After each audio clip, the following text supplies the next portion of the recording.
and touch the sound of silence. And in the naked light I saw 10,000 people maybe,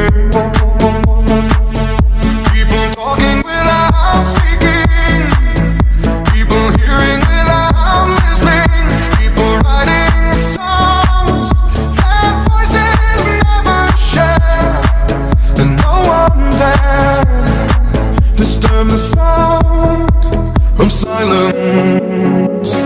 Fool said, you do not know.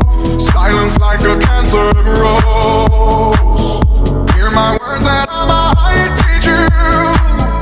Play my arms and I might reach you. But my words, like silent raindrops, fell